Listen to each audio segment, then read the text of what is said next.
مثلا 350 تومان به من میداد، من بعد میفروختم 420 تومان تک تومانی ها. 380 تا تک تومانی یعنی مثلا کل باری که بهت میداد ممکنه 10000 تومان باشه.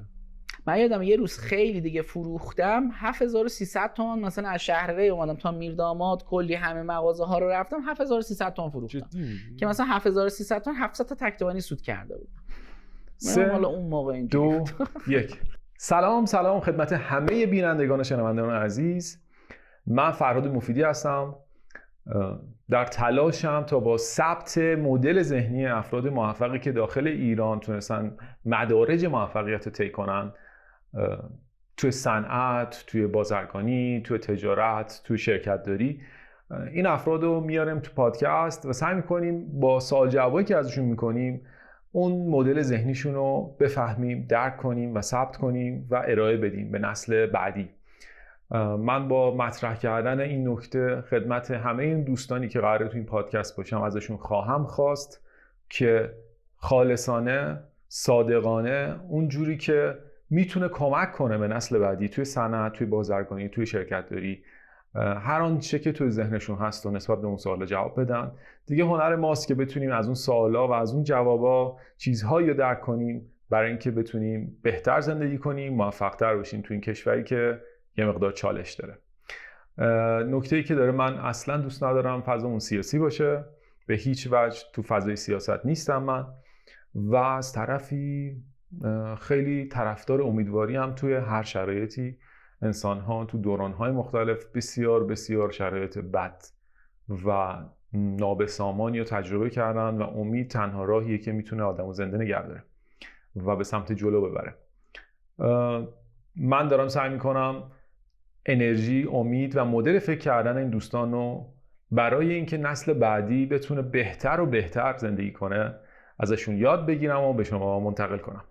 خب توی اولین اپیزودی که داریم با مهندس مهدی بنکدار، اپیزود بسیار فرد دوست داشتنی از دوستان قدیمی بنده هست. ایشون واقعا موفقن. حالا تو طول پادکست مدل صحبتش و نگاهش و داستانایی که داشته رو می‌بینین.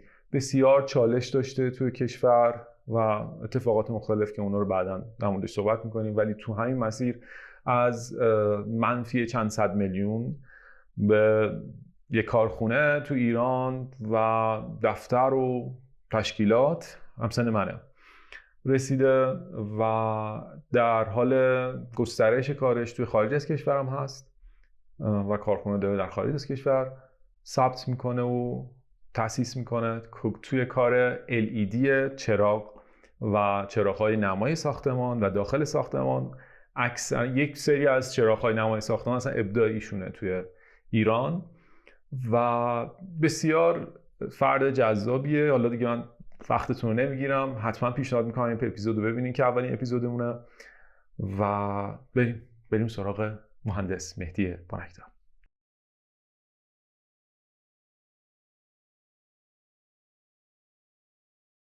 همه سلام میگم. خواستم سلام کنم.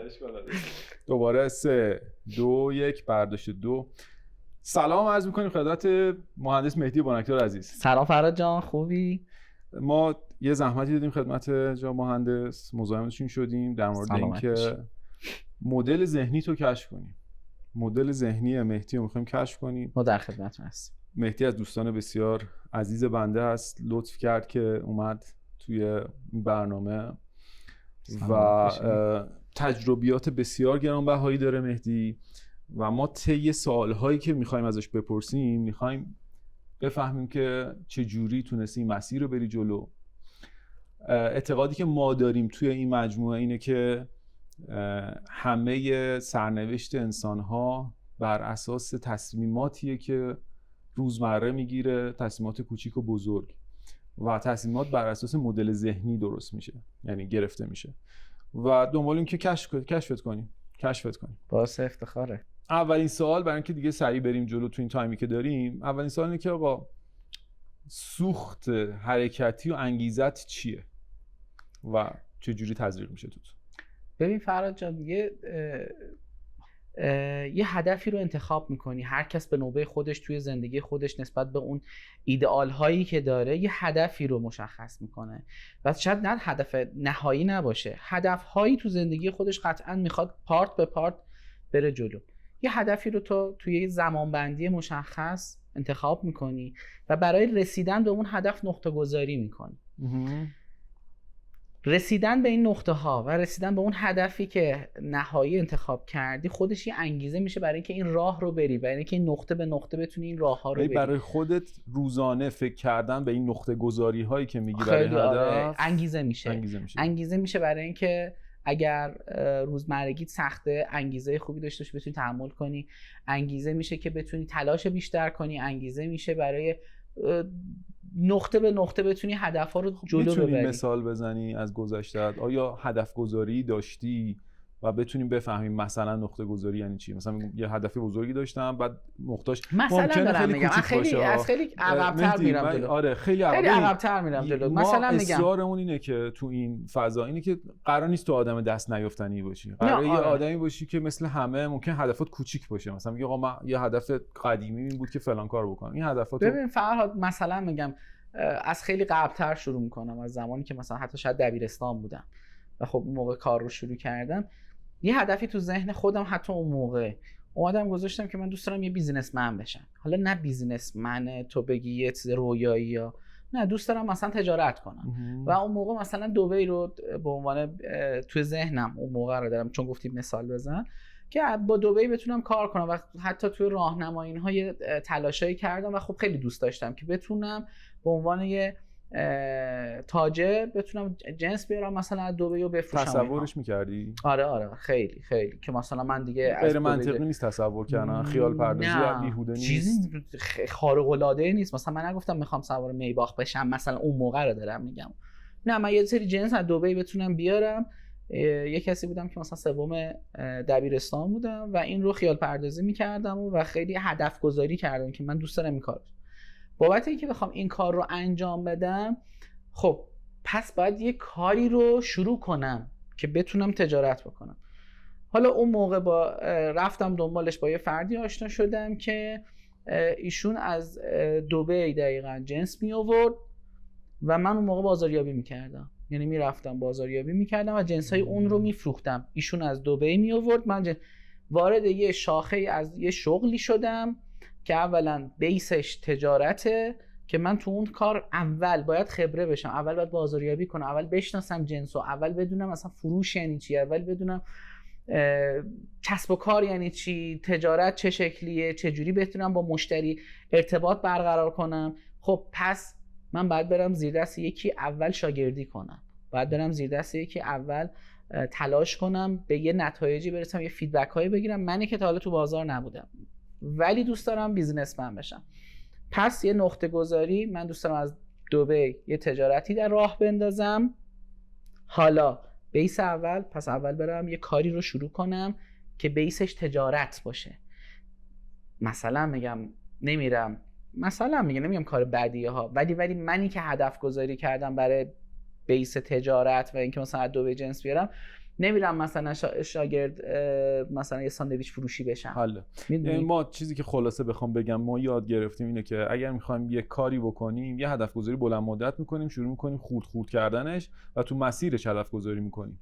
یعنی من اگه میخوام تجارت دبی بکنم، نمیرم ساندویچ فروشی، نمیرم مثلا غریق نجات بشم، نمیرم توی مسیرهای دیگه ای، نمیرم معلم بشم. آره، ولی شاگرد کسی که میخواد دبی جنس بیاره میشی. آره طبیعیه. یعنی یه کسی که داره تجارت میکنه، من میرم شاگردش میشم. آره ببین، من 2 تا مفهوم دارم کشف میکنم، بهم کمک کن ببین درسته یا نه. یکی این که ما تصور کنیم از آیندهمون چیز غلطی نیست.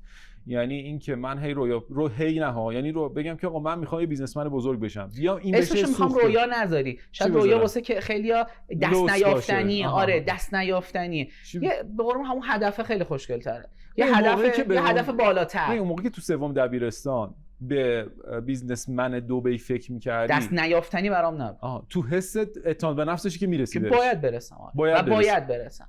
یعنی اینجوری بودش که میرسم. آره یعنی تو خودم میدیدم که باید برسم. خب یعنی اینجوری نبودش که وای اصلا این که قطعا هدفت رو باید یه جوری مشخص بکنی و یه جوری نقطه گذاری کنی که رسیدن بهش برات واقعیت داشته باشه، یعنی خودت بدونی و یقین داشته باشی که بهش میرسی. خب حالا چه کوچیک چه بزرگ هر کدومش انتخاب کنی. من نگفتم میخوام برم کره مریخ، خیلی دست نیافتنی باشه، نمیگم تازه اونم دست نیافتنی نیست، ولی یه به قول تو یه دید بلند مدتی داشته باشی و یه هدف گذاری و بتونی بهش برسی. مثلا بگی تو و بدونی مثلا حدوداً بگی آقا من تو یک سال این آینده به این میرسم. شده نه هدف مثلا 25 سال نرسی، اینم خیلی مهمه. هدف گذاری کنی نرسی. هدف گذاری کنم نرسم بر اساس اتفاقات روزمره و اتفاقات دنیا. بالاخره ممکنه یه چیزی باشه که بالاخره نه که هدف گذاری نکنی. ببین هرچی میری جلوتر تو این هدفات میری جلوتر، ممکنه یه جایی یهو 8 تا هدف کنار هم داری میبری با هم میبری جلو در مورد چیزهای مختلفی توی زندگی. یعنی تو ممکنه تو مسیر چند تا هدف همزمان ببری آره جلو. خب یکی مثلا میگم حالا من در مورد کار دارم با صد صحبت میکنم، یکی کنارش شاید در مسیر مثلا علم و دانشش هم هست، در مسیر خانواده هم هست، در مسیر چیزای مختلف داره پیش میره با هم.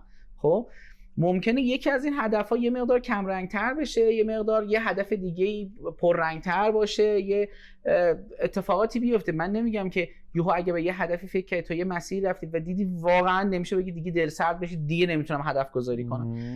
ولی من میگم از 10 تا هدف 9 تا هدفش میرسی. حالا ممکنه یکی بابت 1000 تا چیز، ممکنه شرط جامعه باشه، ممکنه شرط اقتصادی باشه، خیلی چیزا یه مقدار تو رو از مسیر دور کنه و یه هدف گذاری جدید و بهتری انجام بدی.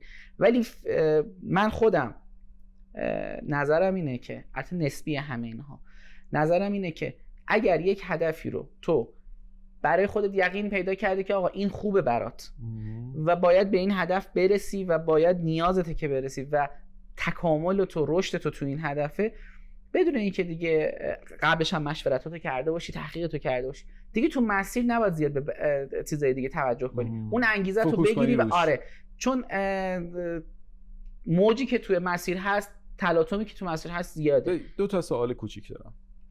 یکی این که موقعی که تو هدفو انتخاب میکنی، مثلا میگی 1 هدف، 2 هدف، 3 هدف، مثلا تا کجا ظرفیت تو انتخاب میکنی؟ مثلا میگی آقا من گفتیم 9 تا، چرا 40 تا نه؟ کجا مهدی بنکدار میفهمه آقا 9 تا رو زیاد گفتم، مثال داری میگی آقا من یه کسی که مخاطبم چه جوری ظرفیتمو شناسایی کنم؟ حالا تو خودت چه جوری ظرفیتت شناسایی کردی؟ ببین چون خیلی مهمه دیگه. من خارج از ظرفیتم بخوام یه کاری انجام بدم دل سرد میشم. فرض کن یهو 40 تا کار میخوام وردارم، 40 تا کار نمیرسم. آره اون عدد کجاست؟ ببین عدد تو شاخه‌های مختلفه، نه که مثلا میگم تو کارم یهو 10 تا ردیف میرم. شاید من تو کارم یک نهایتا 2 تا هدف دارم و دارم پیگیری میکنم. مثلا همین الان نشم شاید مثلا 2 تا هدف دارم تو کارم، دارم پیگیری میکنم میرم جلو. یهو نمیام 9 تا هدف توی کارم مشخص کنم.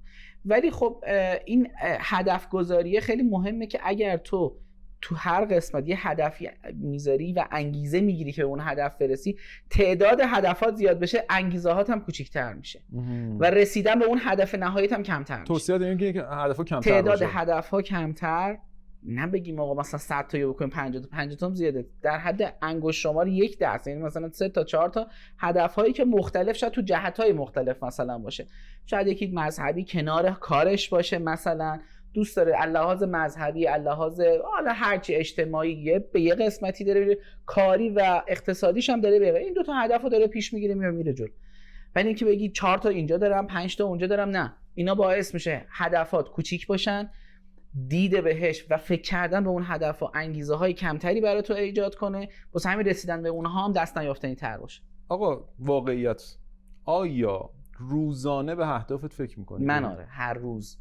کی؟ حداقل صبح، حداقل نیم ساعت، شبام حداقل 20 دقیقه، یه رو نیم ساعت. هدف بزرگا، حداقل ها، به هدف بزرگا مسیرش حداقل فکر میکنم و تا تهش هم حداقل میرم و یه انرژی خوبی ازش میگیرم و از اون فکر کردن میام بیرون. یعنی منظور میرسم به اون تهش و میگم آیا اینجوری میشه و اون هدف خوشگله رو برای خودم میسازم، هدف خوبه رو مثلا به این قسمت میرسم و خواهم رسید. و خیلی وقتا دارم به یه هدفی میرسم، میام فکر میکنم هدف بعدیم رو میسازم. یعنی مثلا میگم من فکر کردم به اون هدفه 10 قدم دارم تا به هدفم برسم، الان قدم 8م میام میگم 2 قدم دیگه به این هدف میرسم، هدف بعدیم چیه؟ میام هدف بعدیه رو میسازم که دقیقاً تو همون راستاسا یهو نمیام یه مثلا 360 درجه به چرخم یه بر دیگه برم، تو همون راستاست هدف بعدی رو هم دارم میذارم و نقطه گذاریش که رسیدم هدف تازه یک ببین یه اتفاقی ببخشید واسه صحبت قطعت میکنم چون به جایی که میخواستم رسیدم. آقا دلسردی تو نرسیدن به اهداف یه اتفاقی که برای همه میفته. خب برای تو شاید کمتر بیفته، برای یکی بیشتر بیفته. چه جوری اینو باید هندل کرد؟ یعنی من میرم یه هدفی میذارم به خاطر شرایط مثلا پیش بینی درستی نداشتم در اون هدفه. مثلا من یه شرایطی دارم به خودم بگم من میخوام میوه بخرم، نمیدونم میوه چقدر بزرگیه، چقدر برام در دسترسه یا نیست، یا اصلا هر چیزی، اصلا به هر دلیلی من به هدف نرسیدم تو اون تایمینگ و دل سرد شدم. اینو چه جوری خودت هندل کردی تو مسیر زندگیت؟ ببین فهمیدم چی میگی. اولا یک هدفی که میخوایم انتخاب کنیم قبلش اون تحقیق رو اگه بکنی تعداد این خطاها کمتر میشه. اوکی فرض کن شده الان. حالا وقتی تعدادش کمتر باشه تو 4 تا هدف قدیم داشتی که رسیدی بهش، دقیقاً دیگه الان به یه جایی رسیدی، حالا یه هدفی که بهش نرسیدی قطعاً خب چند تا هدف هم داشتی که بهش رسیدی. به هدف بعدی که آقا این دل سرد شدی بیای فکر کنی یه هدفی جدید سریعتر برای خودت ایجاد کنی. آقا این نشد، فکر کنم چه چیزی خوبه من داشتم. مثلا میگم یه کاری رو استارت زدم و گفتم این خیلی خوبه، وای دیگه الان مثلا میگم پولدار میشم، وای چه کاری، چه ایده‌ای، چه فکری. بعد رفتم توش دیدم نه، اون چیزی که شاید فکر کردم نبوده، چون یه سری علت‌ها داشته، یه سری به قول معروف زیرساختی می‌خواسته که من هنوز ایجاد نکردم و نمیدونستم و اون تحقیقاتی هم که کردم اصلا اون فیدبک‌ها رو من نمیداده که آقا این زیرساخت‌ها رو باید داشته باشی و این کارو می‌کردی. این و سریع اوکی اون کار رو سعی کردم تا یه حدی جمع و جورش کنم، ریسک پذیریمو کم کردم. کلا من توی این هدف‌ها اینجوری نیست که یه ریسک شدید، یه ریسکی بکنم که یه زندگیم بره هوا. نه، در حد معقول یه ریسک کوچیک آدم میکنه، اگر جواب داد رشدش میده. پس اون هدف اینجوری نبوده که منو بخواد اپا بندازه. سریع به هدف بعدی فکر کردم، انگیزه خیلی خوب ساختم و اون رو رشدش دادم. بسیار. و انگیزه بعدی باعث شده که دلسردی این از بین بره. ببین ما تو مسیر زندگی وقتی ببین اینا که سوال میپرسن برای خیلی سوال سنگین و سختیه و اصلا مسیرشون رو از ابتدا عوض میکنه. من میرم جلو یه هدفی رو بهش نمیرسم، دل سرد میشم، انگشت اتهامو به خودم میبرم و اعتماد به نفسم میاد پایین. آیا تو اتهام به سمت خودت بردی هیچ وقت؟ یعنی مدل ذهنی آیا اینجوری بوده که اعتماد به نفست کم شه؟ یعنی انگشت رو به سمت خودت میبری یا به شرایط بیرونی؟ چه شکلیه فضات؟ ببین من همیشه اینجوریم که آره خب اشتباه کردم. خب آیا به این فکر میکنی من ناتوانم پس؟ نه بحث ناتوانی نیست. خیلی وقتا ببین من حتی یه جاهایی رویا پردازی کردم دقیقاً بهش رسیدم. خب وقتی رویا پردازی میکنی، پس این خیلی مهمه قبلش اینو بگم که اینو برسی، چند تا هدف گذاریای خوب میکنی که بهش میرسی، باعث میشه اعتماد به نفست زیاد بشه. و وقتی یه جاهایی که اشتباه میکنی که نیاز کارته، اشتغال نداره اشتباه بکنی. اتفاقا من خیلی جاهایی که اشتباه کردم باعث شده خیلی رشد شدیدی بکنم. چرا؟ این قشنگ تو ذهنم هست اینجا اشتباه کردم، یهو باعث شد رشد شدید، چون میخواستم اون اشتباه رو جبران کنم. 4 برابر انرژی گذاشتم و یه چیز خوبتری نصیبم شده. یعنی حتی نمیدونم مال کیه که میگه همیشه اون پیشرفت تو توی سقوطته. یعنی تو اون جایی که دقیقاً میافتی باعث میشه که تمام انرژی و فکرتو بذاری، بهترین ایده ها، بهترین فکرها، بیشترین انرژی رو بذاری، اگر بدونی که تو میتونی، اگر اعتماد به نفس تو از دست ندی. خب وقتی تو به خودت اعتقاد داشته باشی، اول به خودت اعتقاد داشته باشی، یعنی بدونی که آقا من از پس کار برمیام، من مطمئنم که میتونم. هر کس در تو گرید خودش، تو نسبیه اینا همش، هر کس تو سطح خودش، خب من میتونم به اون سطح برسم، بیام اشتباه همو ببینم کجای کارم اشتباه بوده، تحقیقم اشتباه بوده، انرژیم کم بوده، از کس اشتباهی اومدم مثلا مشورت گرفتم، اینا رو بیام توی اون هدفام ببینم و اینها رو درست کنم. باز نیام بیگدار با آب بزنم هی این هدف نشد، هی این هدف نشد. نه، این هدف نه که نشه، اشتباه انتخابش کردم من. این که اشتباه انتخاب نکنی درست بیشترین کار رو میبره، بیشترین انرژی تو ازت میبره. پس اولش اگه اینا رو درست انتخاب کنیم، حتی بیم هدفهای کوچیک اول انتخاب کنیم، این بشه، این اعتماد به نفسمون میاره بالا. پس توصیه‌ات برای اعتماد به نفس اینه که هدفهای کوچیک رو بهش برسیم و یادآوری کنیم آقا من به این رسیدم. یواش، آفرین، من به این رسیدم. مثلا میگم آقا من میخوام تاجر بشم مثلا. مثال ماشینتو من یادم یه بار ازت پرسیده بودم، همین دفعه پیش گفتیم توی ماشینی که می‌خواستم نشستم. ببین مثلا میگم من اون موقعی که میرفتم بازاریابی اینا می‌کردم، خب من بچه دبیرستانی بودم، نه گواهینامه داشتم نه چیزی داشتم، و وقتی میرفتم مثلا بازاریابی یه کیسه، فرض کن کیسه مشکی بزرگ میگرفتم، اون کسی که میرفتم پیشش حالا خیابون انقلاب بود مثلا، برای من 2 تا از این، 3 تا از این، 4 تا از این میداخت، میگفت برو اینا رو بفروش، نه اینکه اینا نمونه است برو عروش سفارش بگیر. و من میرفتم تا مثلا شهر ری با تاکسی، اتوبوس، حالا اون موقع مترو اینجوری نبود، اینا رو میفروختم و چون کوچیکم بودم مسخره‌ام میکردن، اذیتم میکردن، من بلد نبودم خیلی چیزا رو. شرایطو بیشتر چون من میدونم، شاید بیننده ها ندونن یا شنونده ها، رسما اولین کاری که می‌کردی این بود یه کیسه سیاهی که حالا مربوط به زباله است دستت بود. حالا شاید ببین من مثلا میگم حتی اولین باری که من می‌خواستم این کارو می‌خواستم شروع کنم، طرف گفتش که من جنسم رسیده بیار من بچین. یعنی من به خاطر اینکه یکی اعتمادشو جلب کنم که به من جنسو بده که حتی برم بفروشم مثلا توی بازار، گفت جنس من رسیده کمک کن بچین. یعنی اولش حتی حالت این بودش که کمکش می‌کردم که جنس‌ها رو از بالا بیارم. هیچ آری برات نبود. نه، چون میخواستم اون کار رو یعنی اون انگیزه هست که بهم میده و بهت میگه که آقا تو میخوای از دبی جنس بیاری، باید یه جوری کارو شروع بکنی، بچه سوم دبیرستانی هستی، کسی بهت بها نمیده، این داره یه کارایی میکنه.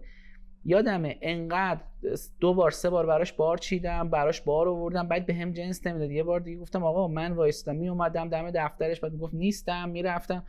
شاید 1 ماه طول کشید این کارو کردم، تازه فقط به اندازه همین مثلا یه کیسه به من نمونه و بار و اینا داد، گفت اینا رو برو بفروش و روش اتکیت زد. میتونی بگی حدود ارزش اون باره چقدر بود؟ اون موقع خیلی چیز بود. مثلا چه میدونم اون موقع مثلا هنس فری مثلا 350 تومان به من میداد، من بعد میفروختم 420 تومان تک تومانی ها، 380 تا تک تومانی. یعنی مثلا کل باری که بهت میداد ممکن 10000 تومان بشه.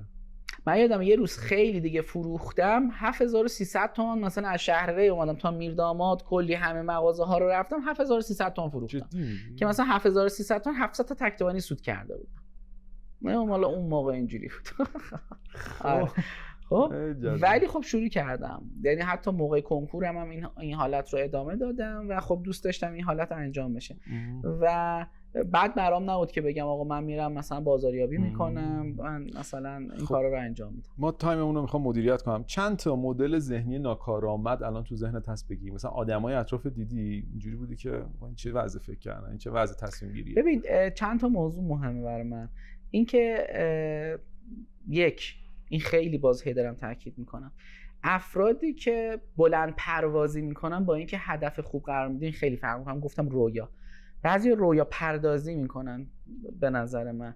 یعنی میاد مثلا میگم توی سطحیه، مثلا میاد یه هدف انقدر سنگینی میذاره و میخواد به اون هدف برسه و نقطه گذاریای درستی انجام نمیده، همش خودش ناکارآمد میبینه و هی دوست داره رویا پردازیایی بکنه که به دست نیافتنیه.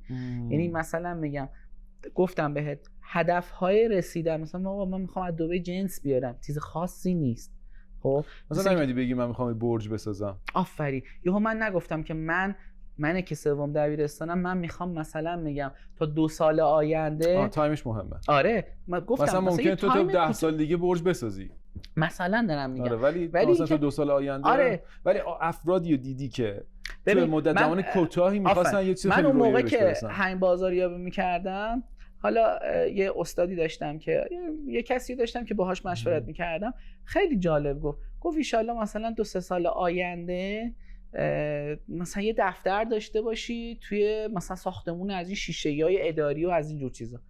خیلی باحال بود برام و اون باز یکی از هدفهای بعدیم شد که بعد از اینکه مثلا تاجر شدم و مثلا جنس آوردم از دبی یه دفتر خوبم داشته باشم. یه هدفی داریم، یعنی من که تاجر میشم حالا یه دفترم دارم.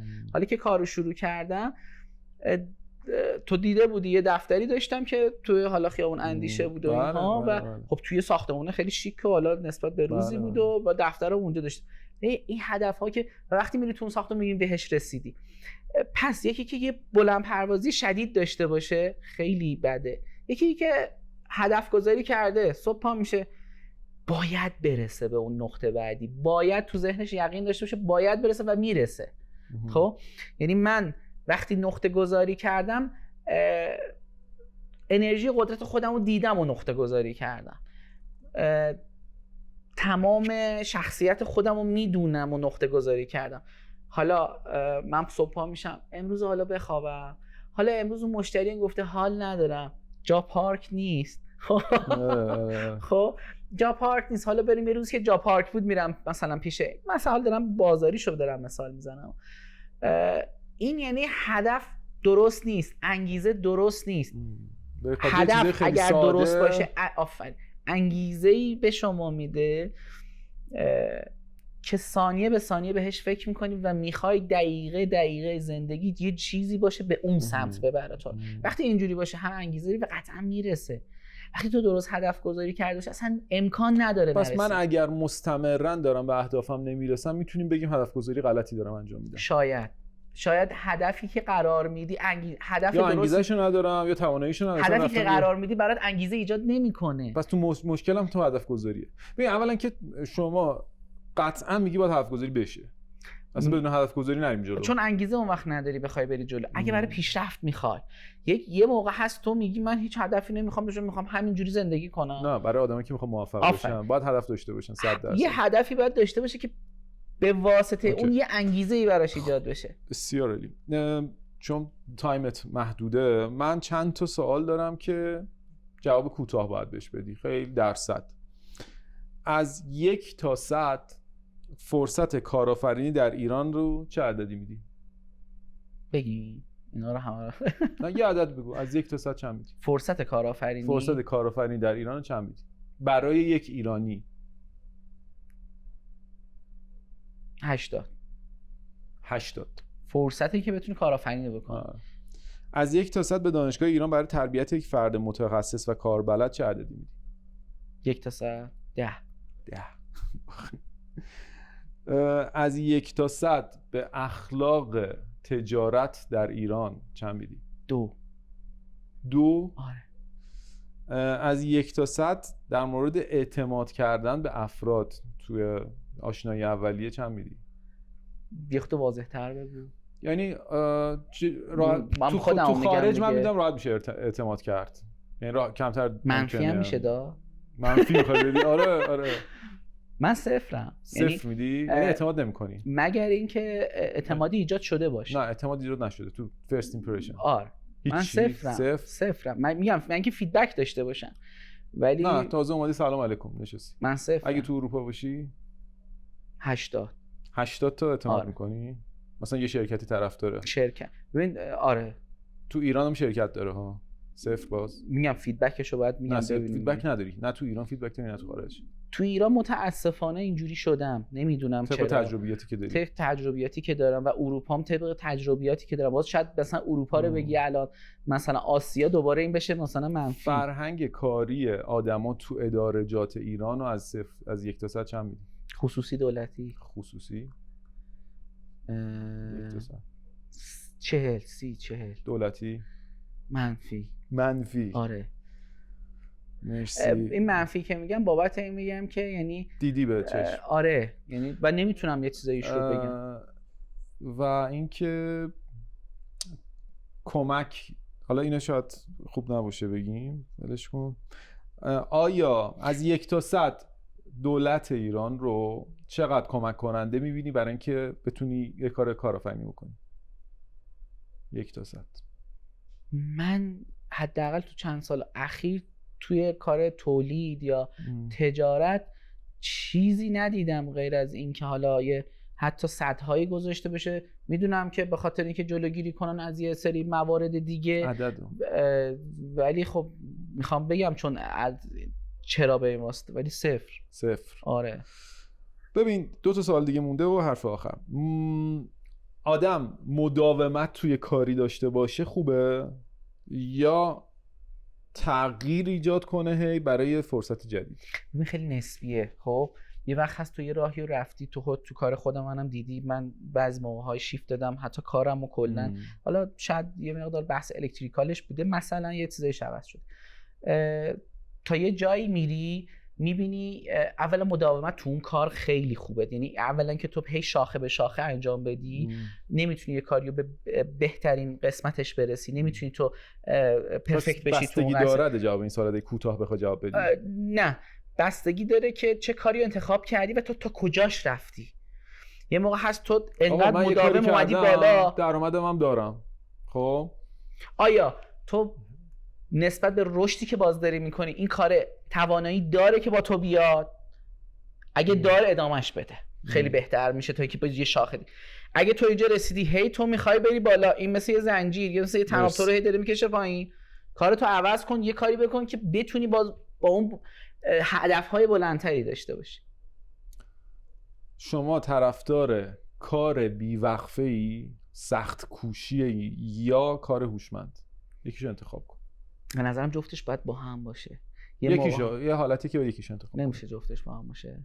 ببین خیلی خوبه جفتش با هم باشه، یعنی تو همش کار بی‌وقفه هوشمند انجام بدی ولی یه جایی هستیم خب بخوای اولویت بدی ببین قطعا هوشمندانه تره بهتره، من هوشمندانه انتخاب میکنم ولی تنبلی رو هم مخالفشی. آره ولی بعضی وقتا این شعار باعث میشه که بگی نه این کار سخت انجام نمیدم به خاطر این پس هوشمندانه باشه. نه تو باید وارد سختی کار هم بشی و ادامهش بدی و اون هوشمندانه رو تو طی مسیر انتخاب، یعنی واسه همین تداوم خیلی خوبه. تو وقتی یه کاریو مداوم انجام بدی توی اون کار حالا میتونیم هوشمندانه یه جاهای عمل کنیم. میدونی مهدی جان تایممون کمه، خیلی بیشتر دوست دارم ازت بپرسم. من فکر کنم واقعا با توجه به علمی که و تجربیاتی که از مهدی دارم 10-15% کاور کردم خصوصیات و مدل ذهنیشو، احتمال زیاد باز هم در آینده باهاش جلسه بذارم.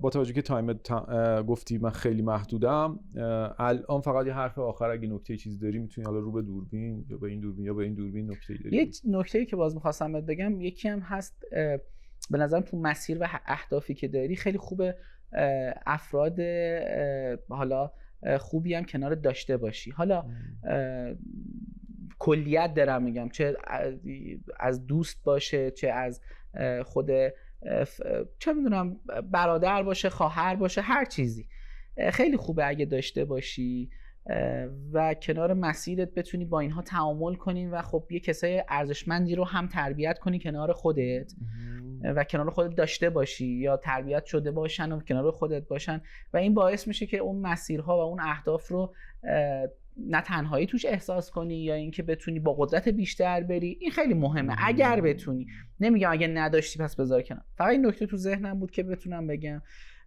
و خب اون چیز خیلی مهمه که بتونی یه اهدافی رو بتونی یه جاهایی رو با یه کسایی خیلی جزئیات داره بعد از آره. تو مثلا یه نفر انتخاب می‌کنی اون آدم اگه همش انگیزتو بگیره بدتره. آره نه گفتم اگه انتخاب کنی جزئیات داره باید بپرسم ازت. ولی خیلی سوالای دیگه دارم، خیلی جاهای مثلا تو مدل ذهنی فروش چجوری میفروشی جنسی و چجوری بازاریابی می‌کنی، اینا جاهایی که نتونستیم امروز بهش برسیم و ان شاءالله مثلا تو یه ماه دیگه که برگشتی از سفرت میشیم در موردش صحبت میکنیم. من در خدمت. مرسی واقعا وقت گذاشتی. اگه نکته خاصی نداری که جمعش کنیم. نه ان شاءالله که حالا هر کس به اون هدفی که میخواد برسه انگیزه داشته باشه و پرقدرت بره جلو قطعا موفق بشه. مرسی، دست در نکنه. ممنون، تشکر، خسته نباشید. خداحافظ. آقا دم شما گرم. مرسی. الان میگه ضبط نمیشد.